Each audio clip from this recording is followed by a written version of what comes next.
Good afternoon, everybody. Welcome back to Mountaineer Bushcraft and Survival Systems. And today I'm going to go over a very old kit that I'd put together many years ago. We may be stepping on 14 years ago now, maybe. I'm not 100% sure. It's somewhere in that neighborhood. But I used to this was just one I tossed in the truck. It was just one of the things, grab and go if I needed it. So we're going to look at that and see what I managed to slap together there over a decade ago. So stay tuned. We'll get you down here where you can see the kit. And thank you for watching. Okay, guys, here she is. Now, this is a Plano, and this was actually for a tackle box. It had inserts that you put, different fishing tackle inside of. I took those plastic pieces out, and I just simply used this to build me a pretty simple emergency grab bag. I got a great big old D-ring or carabiner thing on the back of that. All right, so we'll go ahead and tear right into this thing, and I'm not going to go in no particular order. I'm just going to start pulling stuff out of it. There's a old grimy mouthwash. Got an Altoids tin in here, and it's been so long I don't even know what's in this, so this is going to be a surprise. All right, there's a lamp wick in there. See these Strike Anywhere matches that I modified. I called them super matches.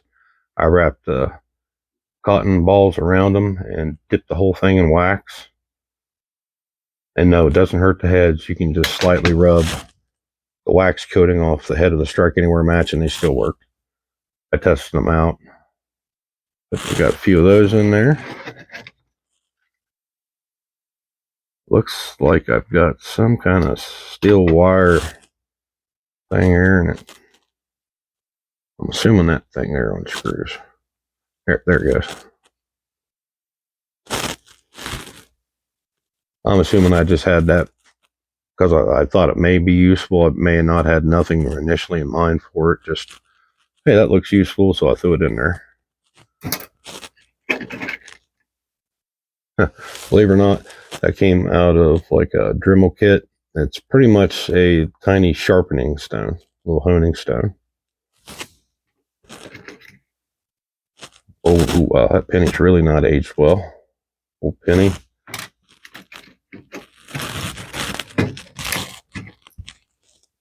Spares of both wents.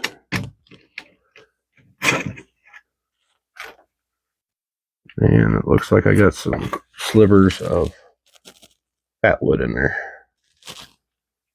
So this for primary function was pretty much a fire making kit.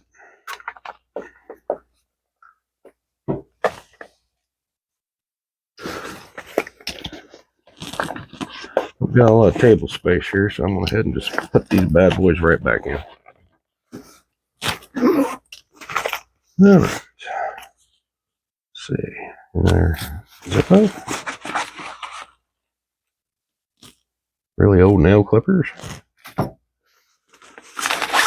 And toenail clippers. And these are the ones with files. Both of them have a file. Now, mind you, I typically, anytime I've ever purchased fingernails and toenail clippers, I've actually got them from our local Dollar General store. I don't know if it's just a sheer accident, but they're some of the best quality nail clippers I've found. I've bought very expensive, fancy,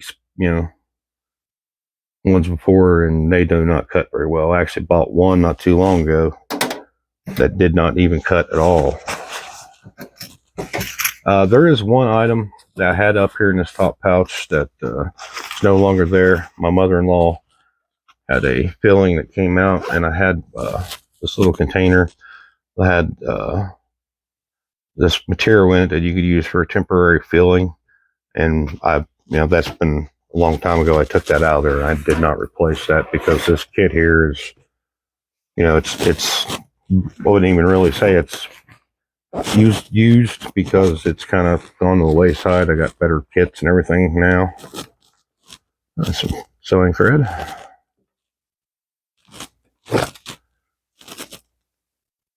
Super glue, or it's a Loctite super glue. And I typically have used that for severe cuts. So, some electrical tape, I guess, where it's been in the truck and got hot. The yeah, that's kind of weird. That's a brand new roll too. I don't think it's really been used. Got some fishing line.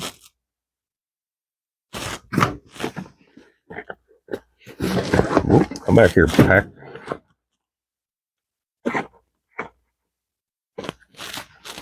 And some Dollar General brand cheap and triple antibiotic ointment. You know, nothing fancy, but it worked. That's it for that pouch.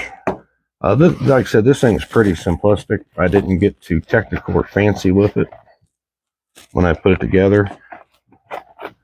Of course, you know, I was a lot younger, and it may not seem like much, but 10 to 15 years, whatever the case may be, your amount of experience you gain throughout the years highly impacts the kits and stuff you carry.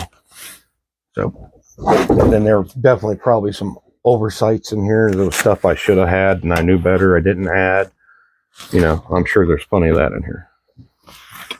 Now we go into the main. Wait, did I get that pouch? Yeah, I did. No, I didn't. Okay, I forgot there's a little pouch here. Another Altoids tin. Oh, okay. That's this went to that little thing I just talked about that you actually can use to refill one of your tea fillings that popped out. That's what this was used for. Soap. Yeah. Just for, you know, hygiene's sake.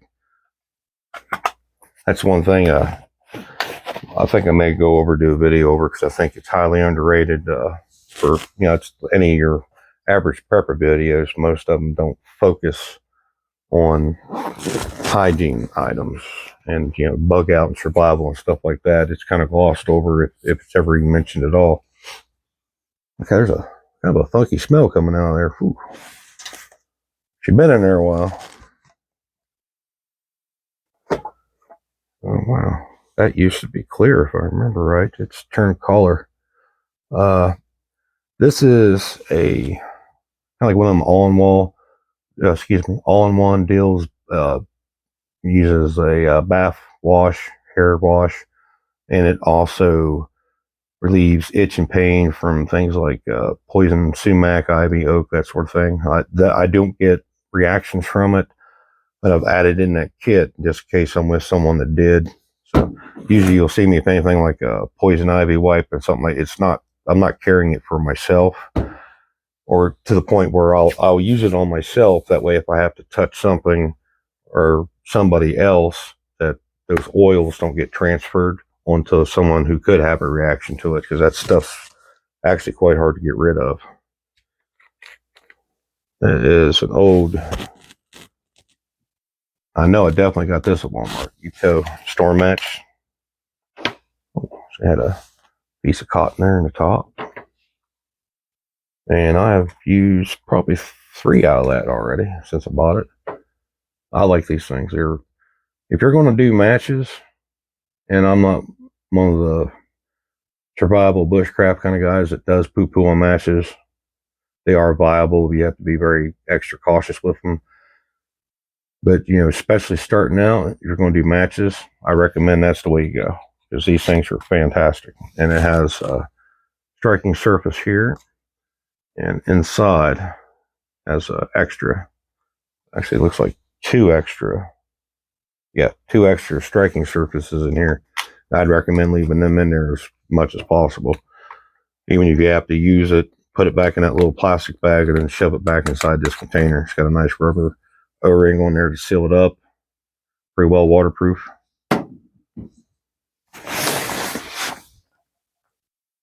And rag. Of course, you know, this is 100% cotton. Same uses for a bandana. And this is a cheapie, but it does work halfway decent. And just for basic navigation. This is another one I got at Walmart. Nothing fancy. It's no Sunto compass by any means, but it'll do the job that I need it to do.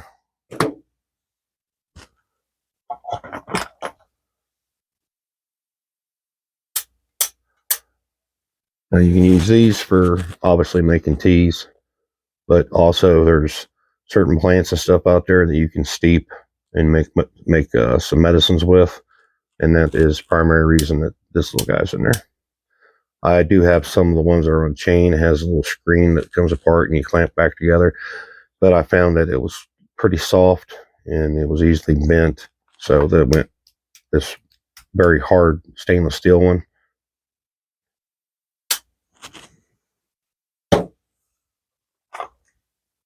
Random floating fishing bobber. Okay, clear the way here. We're getting my little bit of space I got all getting gummed up.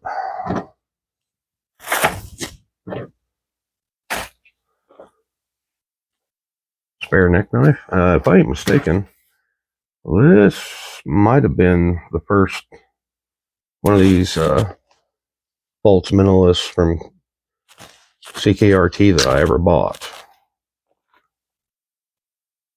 There is finally starting to get some rust on that blade. It's been in that pack for quite a while. And I did wear and carry this one specifically for a while before I decided to dump it in this pack. So, but yeah, now I need to get that thing cleaned up before she rusts real bad. Of course, you know, as long as it's, you know, it's been floating in that pack. Okay, now I think I may know where the smell's coming from. This is a Victor rat trap, and I drilled 3/8" holes in it, attached paracord to it, or if I have to nail or screw it to a piece of wood or a tree. This was just a simple way to catch some food out there, whether it be a squirrel, chipmunk, rat, whatever the case may be. But what I'd done, I had a large cooking skillet, and I poured olive oil in it and got it fairly warm, and I soaked the rat trap in it. Nothing else. I figured that would help lure in something to try to num on this thing so I could catch it in case I didn't actually have anything to bait it with. And yeah, it's got a little funky smell. It's not like a rotten smell or nothing like that. It's just, you know, not something you're expecting to smell, and that's what that smell was.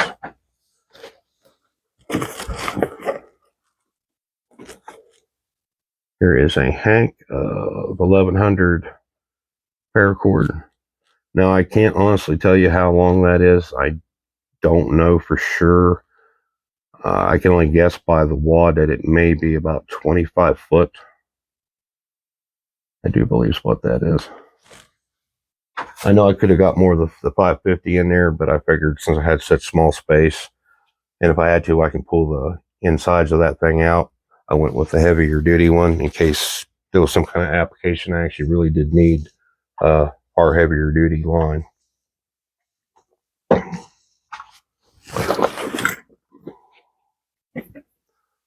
Stanley Cook set. So I got several of these things floating around.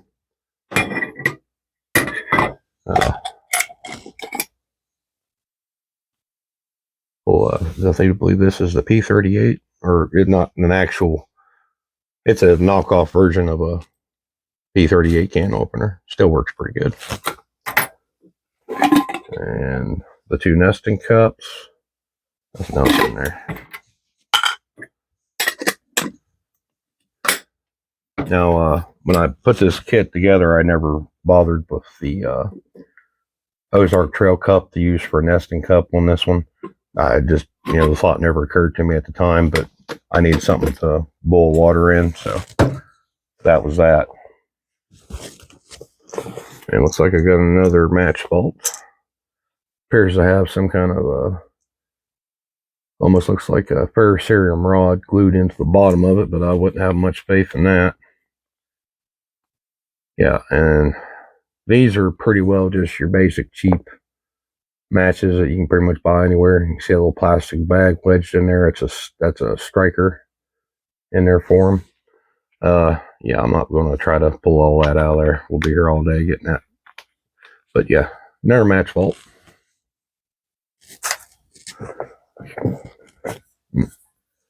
And you always good to, although I know it don't hold much, something to actually carry some water in to drink as you're going. And as small as the kit was, this is the best I could do is a Stanley. And it's very well made. It's double walled. Good rubber O-ring on it. Hinged so you don't lose your cap. It's like I said, it's not much, but it's as we like to say, better than nothing. Sometimes that phrase kind of rubs a man raw, but when you're dealing with limited space, you got to do what you got to do. I got another item for food procurement there. It's a small frog gig, 3-pronged. It's got barbs on it. The packaging is really kind of screwed up where it's been in there so long, but yeah, pretty easy. You just cut a stick to a taper, shove her in there, and you got a gig. Oh wow, yeah, this brings back memory. This is a very cheap multi-tool that I'd gotten from Dollar General, I think. And no, they don't carry these anymore.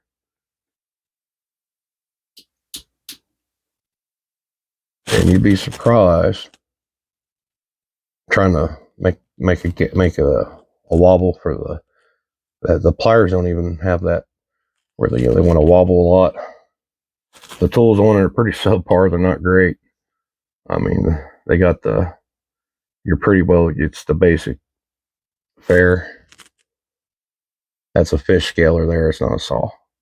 That hook remover is absolutely worthless. But you got your screwdrivers, can opener, which actually does work fine, and a file here that surprisingly actually worked pretty good. It's a cross-cut file and it's fairly aggressive. And on the other side, get them out of here. Boy, these things are tight.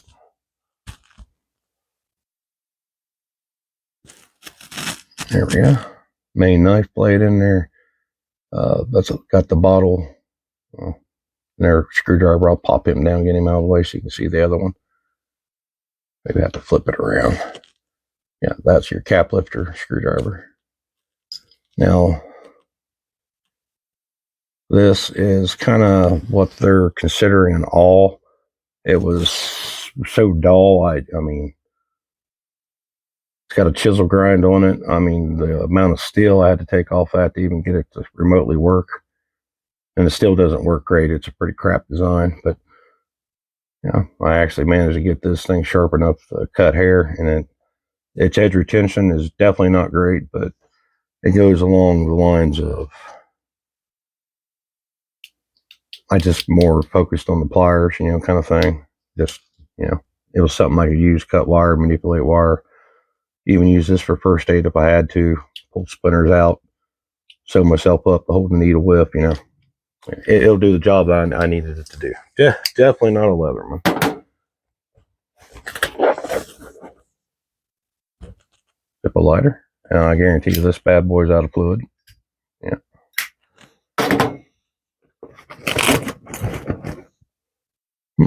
Got this folding pocket knife, and I do believe the one I had in here I took out and I gave to somebody. So I bought this at Advanced Auto in our store, our local town, to replace it with. So this has actually been maybe a 3 or 4 year old addition to the kit. It's a cheap knife. Frame lock, pocket clip, clip point. Has a decent edge on it. I honed it up a little bit. And it's a Smith & Wesson, I believe. Yeah, Smith & Wesson.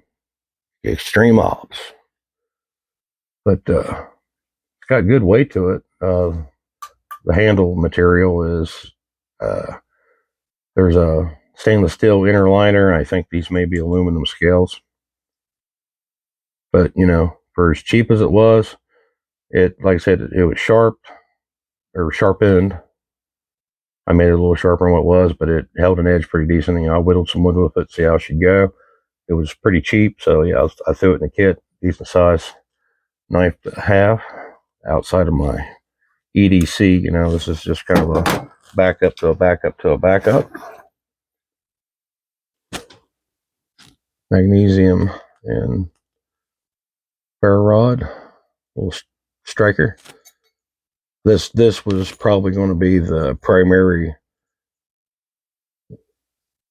you know, like what I'd had stowed away for as long as I keep without having to use it. Because, you know, this is actually a pretty good way to get your fires going. That magnesium is really nice to have. And we may have actually got all the items out of here. Yep, that's it. So, okay, well, I'll pause this here, and I'll take the camera back up here, and I'll give you my final thoughts. Okay, final thoughts on this old kit. Wasn't really too bad. I mean, you can definitely tell that I don't have the experience that I've got now under my belt. Like I said, you know, 10, 15 years makes a heck of a difference.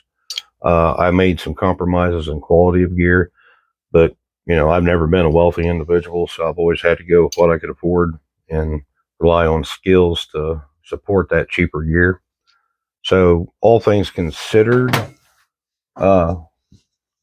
with my skill level now, this kit would actually be more useful to me than it was 10, 15 years ago by far, because everything I got in here, you know, I could do with for sure.